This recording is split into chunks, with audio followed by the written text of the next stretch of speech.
It was the best of rankings. It was the worst of rankings. It's a truth universally acknowledged that a single reader in possession of a good collection of Jane Austen books must be in want of a ranking. Ranking Jane Austen books is a dangerous business. 6 books, 6 opinions, maybe 6 million people telling you you're wrong. But I'm going to do it anyway. Here I rank the main 6 Jane Austen novels from worst to best. This is my own subjective opinion. I won't be looking at lesser novels like Lady Susan or unfinished novels like Sanditon. These are the 6 main novels. My name is Jim. This is my channel. Books, reading and stuff. Without further ado, number 6, and this may be a controversial choice, Sense and Sensibility. This was Jane Austen's debut novel. It wasn't the first novel she wrote, that was Northanger Abbey, but this was the first she published. Why is this my number 6 choice? I enjoyed this. It's just not as good for me as the other 5. Edward Ferrars lacks charisma. Compared to dynamic, witty or complex romantic leads like Mr. Darcy or Mr. Knightley, Edward Ferrars is a bit dull, a bit passive, a bit understated. There's also Willoughby, who's a bit of a letdown. He starts out as this classic dashing romantic hero, but proves he's anything but. I should warn you, there may be a few minor spoilers here. I won't try to spoil too much of Jane Austen's novels. And also there's Colonel Brandon's age. He's twice the age of Marianne, which creates an uncomfortable age dynamic in this day and age. Maybe in Jane Austen's time this was okay. Marianne is just 17, Colonel Brandon is 35, and it's not great. And there's also this didactic Sense and Sensibility, which seems a bit laboured. Eleanor, one of the sisters, is the sense, the one who doesn't express her emotions, the one who suffers without letting anyone know. Marianne is the sensibility, the one that shows her emotions, shows her vulnerability, and I think this is a bit laboured. I think the organic character growth in her later novels was better. Number 5, I have Mansfield Park. This is Jane Austen's 4th novel that she wrote. It's very different to the first 3, Northanger Abbey, Sense and Sensibility, Pride and Prejudice, which were very ironic and sharply witty. Mansfield Park is more serious. Fanny Price doesn't have the lust of Emma or Lizzie Bennet. She's more of a fly on the wall. The story is not very fast moving. Also, there's the problem with Sir Thomas Bertram making his money on slavery, which is mentioned but not really addressed. Jane Austen's brother was an abolitionist. And Fanny feels like this humanised Cinderella.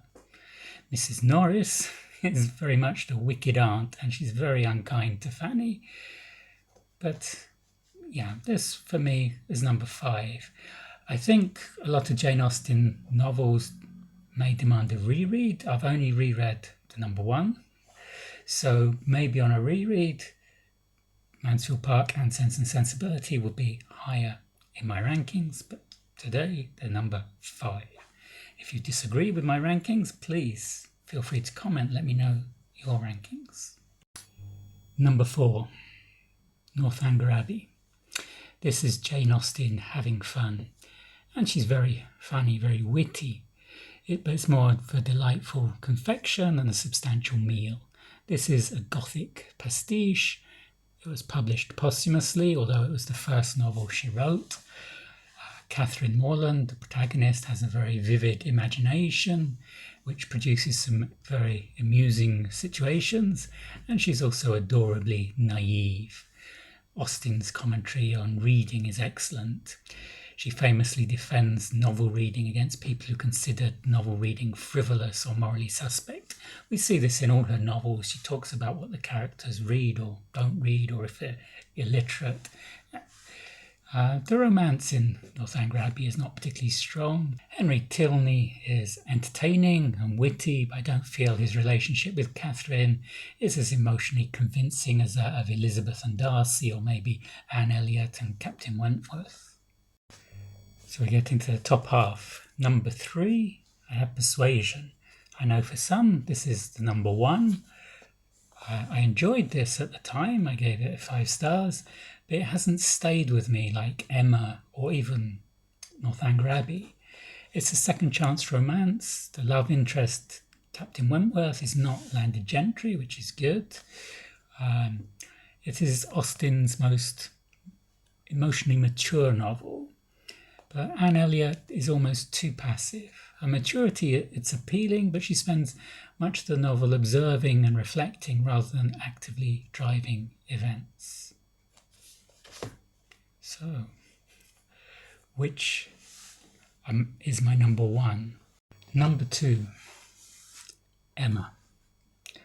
Whilst Pride and Prejudice is probably Austen's most immediately enjoyable novel, Emma may be her most accomplished novel. Emma is Austen's most complex heroine.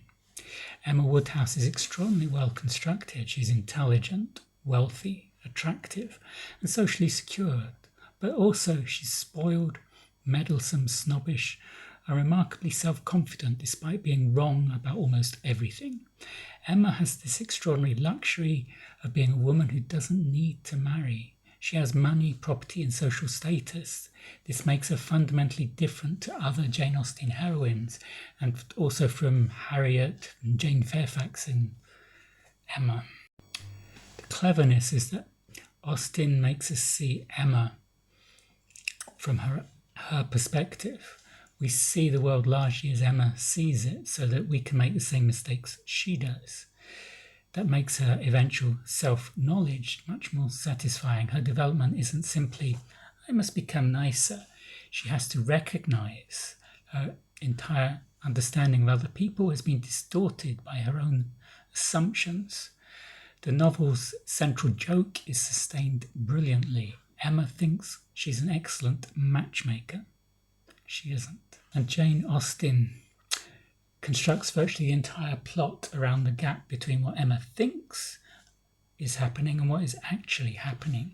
Jane Austen is essentially playing a long game with the reader's perception. It makes Emma feel more technically sophisticated than it initially appears. And there's some superb supporting characters. Mr. Knightley is perceptive, morally serious, and one of Austen's best observers of human behaviour. He's the person who challenges Emma intellectually and morally. He repeatedly tells her that she is wrong, she's behaving badly, and crucially, Emma eventually learns to listen to him. There is also this age gap problem. Knightley, like with Colonel Brandon in Sense and Sensibility, Knightley is so much older than Emma and directly mentions falling for her when she was just 13. Then there's Harriet Smith, vulnerable and impressionable, but also a fascinating product of the social world in which Emma inhabits. And there's also Frank Churchill, Jane Fairfax. It's a great supporting cast. Emma has social comedy on almost every page. Miss Bates, Mr. Woodhouse, Mrs. Elton, Mr. Weston. They're funny, but they're funny for completely different reasons. Yeah, I really liked Emma, and this is the one book by Jane Austen I really want to reread soon. I'd like to get a physical copy, a nice physical copy, because I just read the ebook. So you know what's going to be number 1. Do you need a drum roll? Okay, number 1, Pride and Prejudice, of course, Jane Austen. This is the only one of Jane Austen's books I've reread. Maybe if I reread them all, the order may be different. This novel is the classic enemies to lovers trope. It launched the enemies to lovers trope. It still drives modern fiction. I came to Pride and Prejudice through Bridget Jones' Diary, with the conflicts based on simple misunderstandings, the prejudice of Elizabeth Bennet, who Despite her sharp intellect, she quickly, cynically judges others, particularly Darcy, blinding her to the truth. And there's Darcy's pride, his social superiority and emotional reserve that makes him initially dismissive, forcing him to undergo a complete shift in his self-awareness to earn Elizabeth's respect. Is this your favourite Jane Austen novel? Let me know below. It's also a great supporting cast, a great balance of social critique and humour. And it's so readable, Pride and Prejudice. Some of the others, like Mansfield Park, drags a bit, but this, you start reading it, you can't put it down. Let me know your rankings of Jane Austen in the notes. If you enjoyed this video, give it a thumbs up. This will help me with the YouTube algorithm. If you enjoyed this, you might enjoy my ranking of Charles Dickens' 14 novels. And I will see you on the next video. Goodbye.